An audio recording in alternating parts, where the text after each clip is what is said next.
Hi, I'm Haley B. Miller, and this is Ohio Politics Explained, a podcast where you give us 15 minutes and we give you all the news you need to sound smart and impress your friends.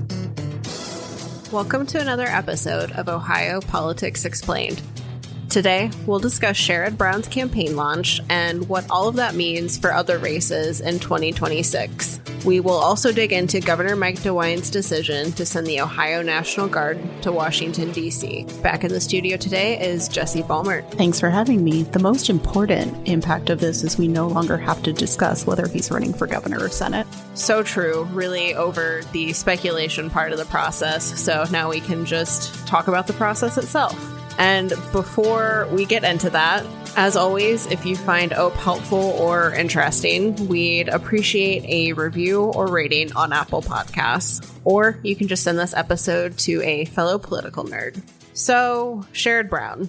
After months and months of will he, won't he finally announced that he will run for Senate against Senator Jon Husted. He debated for a really long time whether to run for Senate or governor and settled on the familiar job. When I asked him about it, he said he believes he can make a bigger impact in the Senate. As we all know, Brown lost last year to Senator Bernie Moreno. Do you think the dynamics will be any different this time? Yeah, I think there's a few significant differences between 2024 and 2026. The obvious and key one is that President Donald Trump will not be on the ballot. This will not be a presidential year. The midterms typically have a little bit less turnout than on those big presidential years. And just not having Donald Trump expressly on the ballot is helpful for Democrats like Sherrod Brown. The other thing is Donald Trump is in the White House. And so how he and other Republicans perform will be up for referendum in 2026. So you want to be looking at the economy and just like how the president is perceived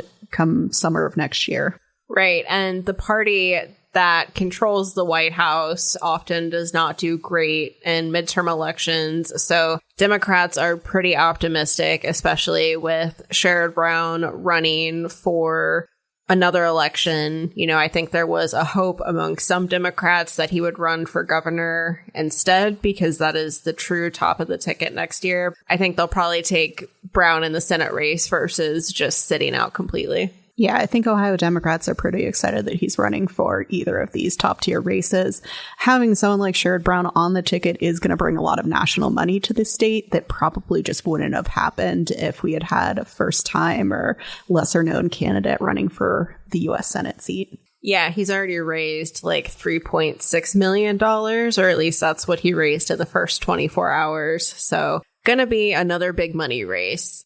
Now, Husted, you know, he has not been in the Senate that long, but he's been around Ohio politics for quite a while at this point. How do you feel like he stacks up against Brown, especially compared to Moreno? Yeah, it's interesting because I think though both Jon Husted and Bernie Moreno are endorsed by President Donald Trump, I think Bernie Moreno really ran on the power of Donald Trump in 2024. And Jon Husted is a little bit less that brand of politician. Not that he's opposed to the president in any meaningful way, but he has kind of his own background in history that he will be judged upon. He's taken a lot of votes. He had various policies when he was Secretary of State. He certainly had things that he was pushing as lieutenant governor. So there's just going to be a lot of history here for people to either be excited about or take issue with. Yeah, really on both sides of this race. I mean, these are two very well-known politicians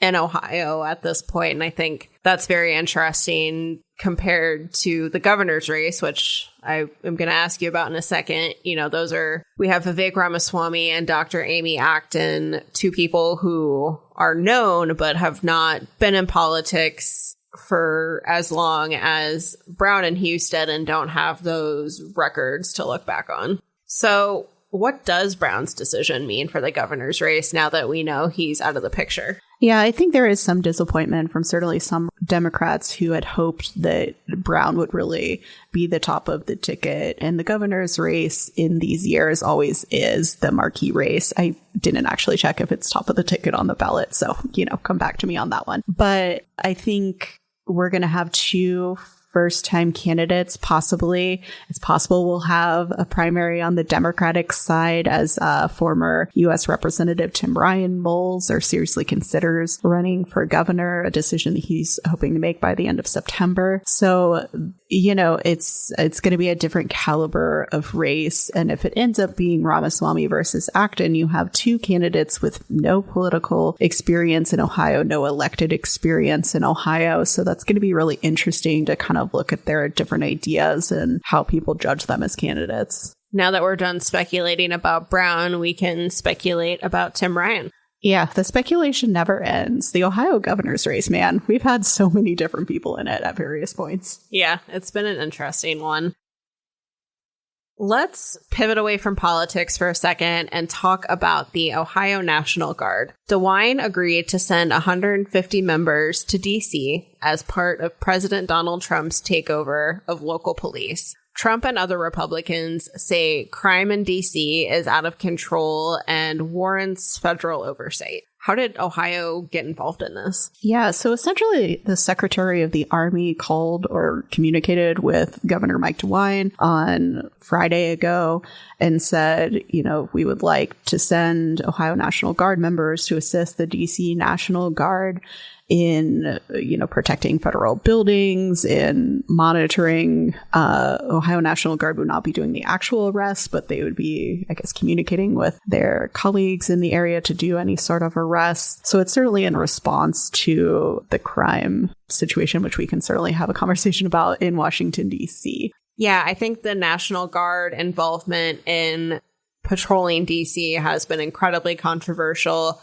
A lot of people say that, what Trump and other Republicans have said about crime is overblown. I was reading a USA Today story this week that said, there are high rates of violent crime and murder in DC, but they are down compared to last year. And there are other cities such as Detroit and Memphis that are in really, really bad shape compared to DC. But I think this debate over crime to some extent comes down to just how people feel on a personal level and whether they feel safe in their communities. And crime data does not always capture that or comfort people who maybe feel uneasy in their neighborhood.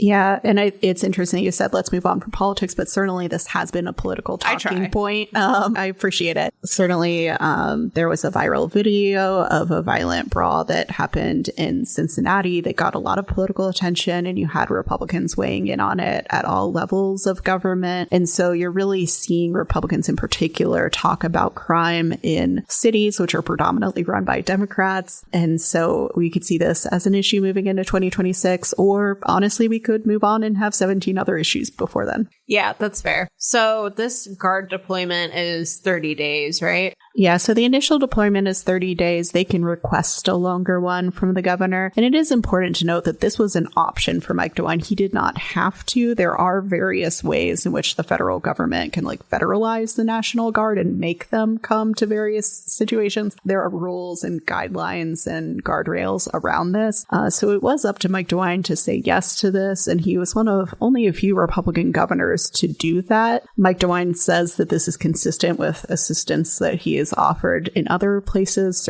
such as hurricane relief, or they sent some individuals for patrolling on the southern border a few years ago. He certainly got in some pushback for that.